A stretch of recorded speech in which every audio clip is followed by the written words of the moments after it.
이번엔 글로벌 특파원 리포트 시간입니다. 미국 현지의 생생한 분위기, 서계열 실리콘밸리 특파원과 알아보겠습니다. 자, 나스닥 지수 지난주에는 FOMC 그리고 은행주들의 리스크를 소화하면서 그래도 1.6% 상승 마감했는데요. 전반적인 평가 부탁드립니다.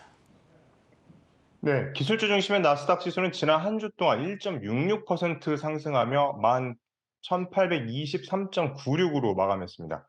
나스닥 지수는 미국 중앙은행 페드가 기준금리를 0.25%포인트 인상하고 크레딧 스위스, 도이체방크 등으로 확산된 글로벌 은행 시스템의 건전성에 대한 우려가 커지며 지난 한 주 동안 오르락내리락을 반복했습니다. 주요 빅테크 기업 가운데 애플은 3.39%, 테슬라는 5.71% 상승했습니다.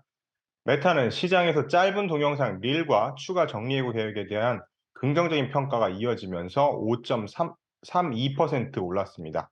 넷플릭스는 계정 공유 금지로 캐나다에서 구독자가 늘어날 것이란 분석에 8.2% 상승했습니다. 인공지능 챗봇 바드를 미국과 영국에서 먼저 이용자들이 공개한 구글의 모회사 알파벳은 3.76% 올랐습니다.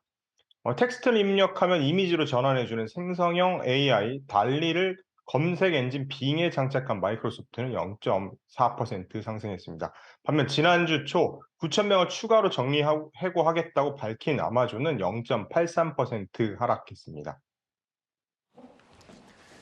네, 이제 시장은 이제 팡이 아닌 애플과 마이크로소프트가 지배할 것이다. 이런 평가들도 나오고 있습니다. 이런 전망이 나오는 배경, 아무래도 AI가 좀 중심에 있을 것 같은데 구체적인 배경들도 같이 전달해 주시죠. 네. 방금 전에도 주요 빅테크 종목들을 팡을 중심으로 소개를 해드렸는데요. 여러분들도 잘 아시다시피 팡은 페이스북, 지금 현재 메타입니다. 그리고 애플, 아마존, 넷플릭스, 구글의 앞글자를 따서 만든 용어입니다.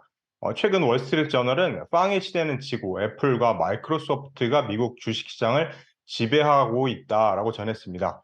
애플과 마이크로소프트의 시가총액을 합쳤을 때 S&P 500대에서 차지하는 비중이 지난 20일 기준 13.25%까지 높아진 반면 다른 기술주들의 영향력은 약해졌다는 겁니다.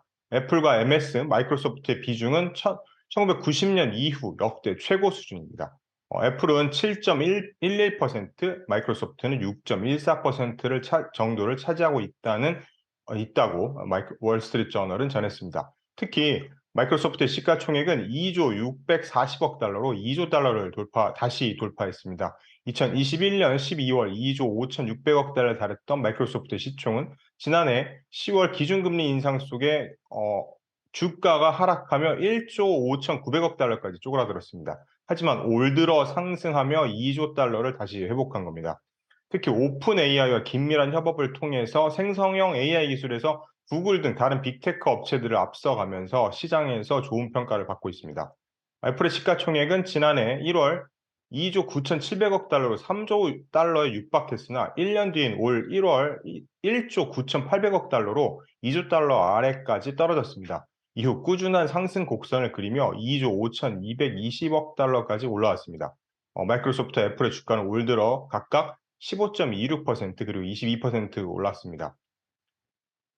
지난 10년 동안은 팡의 시대라고 말할 수 있었습니다. 팡이 S&P 500에서 차지하는 비중은 2020년 8월 약 25%에 이르며 정점을 찍었습니다. 지난해 기준금리가 급격하게 오르면서 성장주로 꼽히던 이들 종목의 약세가 두드러졌습니다.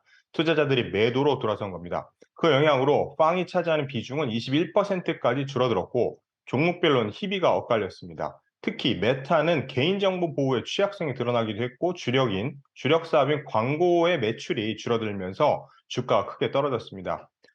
넷플릭스는 팬데믹 기간 크게 늘었던 가입자가 지난해 많이 줄어들었고 또 치열한 스트리밍 업계 경쟁에서 이기기 위해서 오리지널 콘텐츠 제작에 많은 비용을 썼죠. 그러면서 수익성이 악화됐습니다. 이런 혼란스러운 시장에서 애플과 마이크로소프트는 피난처로 떠올랐습니다. 사업 포트폴리오가 다양한 분야에 고르게 잘 분포돼 있고 거시경제적으로 어려운 상황 속에서도 꾸준히 좋은 실적을 내왔기 때문입니다. 토드 손 스트래티거스 증권의 ETF 투자 전략가는 다른 기술주를 사들이는 것보다는 애플과 마이크로소프트를 바라보는 것이 더 편안하다고 평가할 정도입니다. 일부에서는 지수 연계 펀드보다 개별 종목을 사는 게 낫다는 조언도 나왔습니다.